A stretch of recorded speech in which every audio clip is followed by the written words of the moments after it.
উনারা যদি আমাদেরকে 2 লাখ 3 লাখ 4 লাখ টাকা দিয়ে একটা গাড়ি দিতে পারে, 30 লাখ টাকা 40 লাখ টাকা দামের গাড়ি, তাইলে আমরা ওইটারে কিস্তি দিয়া গাড়ির মালিক হইতে পারি।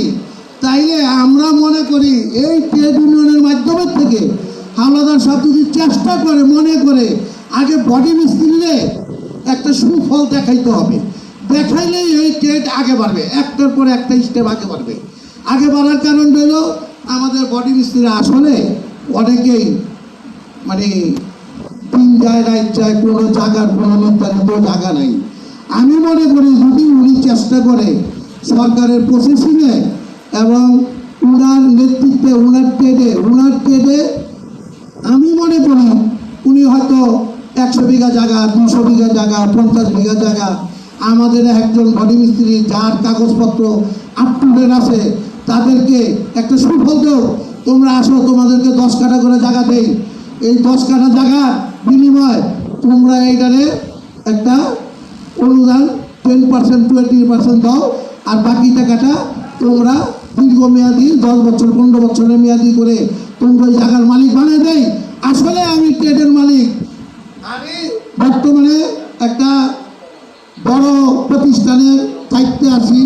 এই হাওলাদার সাহেব যদি চেষ্টা করে তাইলে আমাদের মনে হয় এই ট্রেড দিয়ে আমাদেরকে একটা জায়গা নির্ধারিত করে দিতে পারে। হাওলাদার সাহেব তো আমরা কোনো টাকা চাই না, পয়সা চাই না, ওনারা চাই আমরা গার্জিয়ান হিসাবে আমাদের পাশে যেন সবসময় থাকে।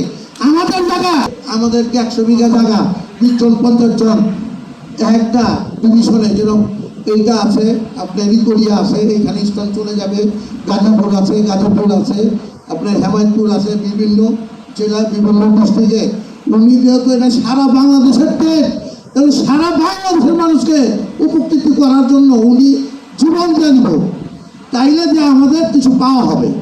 আর নাই তো যদি আসে আর যায় আর আমরা বলতেই থাকি মাইকের মাধ্যমে, আর খালি বিরিয়ানি আর পোলাও খাই, এইটা খাইলে আমাদের আর কিছু হবে না।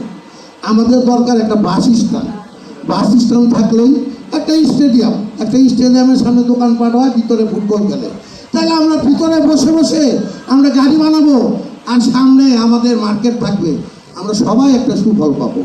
যদি ব্যবস্থা থাকে তাহলে আমার মনে হয় এই ট্রেনের মাধ্যমে উনি অগ্রসর হলে আমরা